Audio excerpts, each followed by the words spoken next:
Hi friends, ఎలా ఉన్నారు? ఈరోజు మన వడియాలు పెట్టుకుందండి. చాలా బాగుంటాయి వడియాలు. తప్పకుండా వీడియోని ఎక్కడ స్కిప్ చేయకుండా చూడండి. అలాగే నేను కొలతల ప్రకారం చూపిస్తాను. చాలా సింపుల్గా తయారు చేసుకోవచ్చు. ఇవి దోసకాయ వడియాలండి. చక్కగా ఇలా చేసుకుని మనం స్టోర్ చేసుకుంటే ఒక 2 ఇయర్స్ పాటు చక్కగా ఉంటాయండి. తప్పకుండా ఒకసారి ట్రై చేయండి. ఇప్పుడు ఎండలు కూడా చాలా ఎక్కువగా ఉన్నాయి. ఈ ఎండలో ఉన్నప్పుడు చక్కగా వడియాలు పచ్చళ్ళు మనం రెడీ చేసుకోవచ్చు. మన ఛానల్ని తప్పకుండా చూడండి.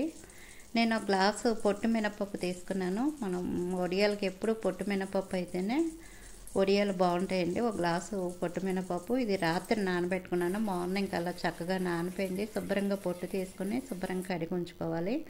దీన్ని గ్రైండర్లో వేసుకుని గట్టిగా రుబ్బుకోండి. అలాగే ఒక దోసకాయ తీసుకున్నాను.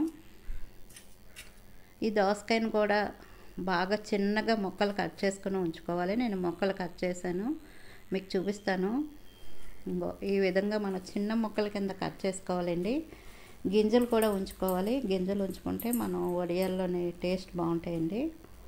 అలాగే ఇందులోని మనం ఉప్పు అంటే 1/2 టీ స్పూన్ ఉప్పు, 1/2 టీ స్పూన్ పసుపు ఈ రెండు వేసుకుని ఈ దోసకాయ ముక్కలకి అంతా పట్టేలాగా చక్కగా చేతితోటి కలపండి. అంటే దోసకాయలో ఉన్న వాటర్ అంతా బయటకు వస్తుంది. ఈ విధంగా చేయడం వల్ల చక్కగా ఈ విధంగా చేసిన తర్వాత ఇలా ఫిల్టర్ చేసుకోవాలి. ఇలా జల్లిగరిటలో వేసుకోండి. ఇలా జల్లిగరిటలో వేసుకోవడం వల్ల మనకి వాటర్ అనేది కిందకు వస్తుంది. చూడండి, గిన్నెలోకి చక్కగా వాటర్ వచ్చింది. ఇలా చేతితోటి చక్కగా ఇలాగ గట్టిగా ఇలా నలిపామంటే వాటర్ అంతా చక్కగా ఇలా ఫిల్టర్ అయిపోద్ది. అంటే దోసకాయలో ఉన్న వాటర్ అంతా ఈ విధంగా ఫిల్టర్ అవుతుంది. ఈ వాటర్ని మనం మొక్కలకు వేసుకోవచ్చు. కొంచెం వాటర్ కలిపి ఇందులోని ఇప్పుడు ఒక పెద్ద బౌల్ తీసుకుని అందులోనే ఒక కప్పు తీసుకోండి. కప్పు కొలతలతో మీకు చూపిస్తున్నాను. దోసకాయ ముక్కలు వేసేటప్పుడు కూడా కప్పులో వేసేటప్పుడు చక్కగా ఇలా నొక్కి వేయండి. ఇలా నొక్కి వేసుకోవాలి. దోసకాయ ముక్కలు ఒక కప్పు ఉన్నాయి.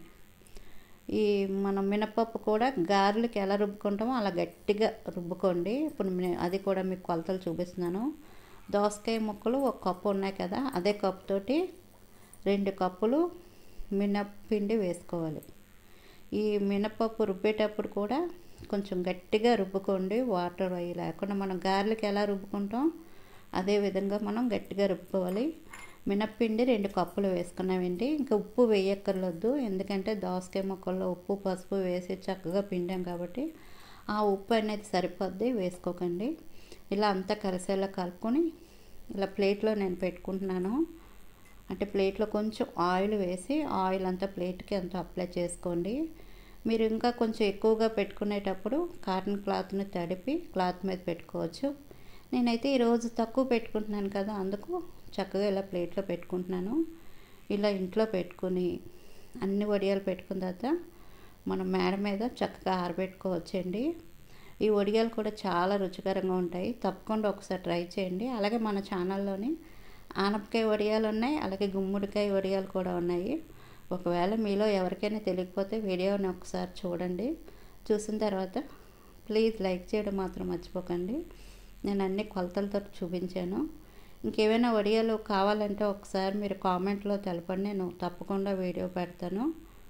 అలాగే మన ఛానల్లోని బియ్యం పిండితోటి చాలా రకాలుగా వడియాలు పెట్టానండి. తప్పకుండా ఒకసారి చూడండి. ఇలా నేను ప్లేట్లో పెట్టుకున్నాను.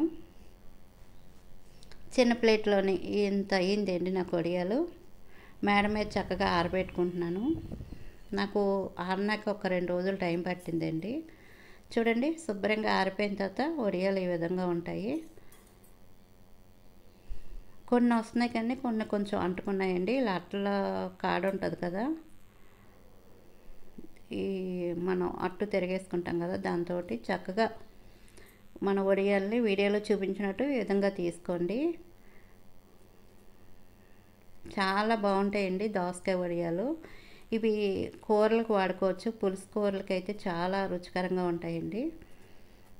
అలాగే మన ఛానల్లోనే ఆనపకాయతో కూడా వడియాలు పెట్టాను, అలాగే గుమ్మడికాయ కూడా వడియాలు పెట్టాను. తప్పకుండా ఒకసారి చూడండి. కొలతల ప్రకారం అన్నీ నేను చూపించాను. ఒకవేళ మీలో ఎవరికైనా డౌట్లు ఉంటే మాత్రం కామెంట్లో తెలపండి. ఇవి మనం కర్రీలో వేసుకుంటే చాలా బాగుంటాయండి. నేనైతే ఈ వడియాలన్నీ తీసిన తర్వాత చక్కగా ఇలా రెండో వైపుకి తిప్పి ఒకరోజు ఆరబెట్టుకోవాలండి. ఎండలు ఎక్కువగా ఉన్నాయి కాబట్టి తొందరగానే ఆరిపోతాయి మనకి. ఒక రోజుకి ఆరిపోయాయి. ఆరిన తర్వాత మీకు చూపిస్తాను. చూడండి చక్కగా ఇలా వడియాలన్నీ ఆరిపోయాయి. చూడండి ఎంత చక్కగా అన్ని వడియాలు ఆరిపోయాయి. ఇలా బాగా మనం ఆరితేనే మనకి నిలవ కూడా ఉంటాయండి వడియాలు. తప్పకుండా వీడియో నచ్చితే మాత్రం ప్లీజ్ లైక్ చేయడం మర్చిపోకండి. అలాగే మన ఛానల్ని సబ్స్క్రైబ్ చేసుకోండి.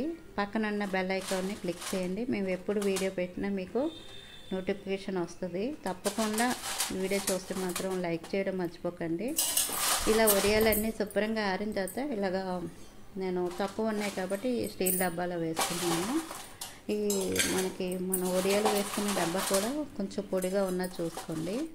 తేడా అనేది లేకూడదు. వడియాలు కూడా బాగా ఆరాలండి. ఆరిన తర్వాత ఇలా మనం ఓ డబ్బాలో స్టోర్ చేసుకుంటే 2 years పాటు చక్కగా ఉంటాయి. ఈ వడియాలతోటి మనం పులుసు కర్రీ తయారు చేసుకోవచ్చండి.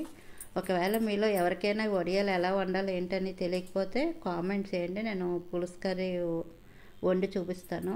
వీడియో నచ్చితే మాత్రం ప్లీజ్ లైక్ చేయండి.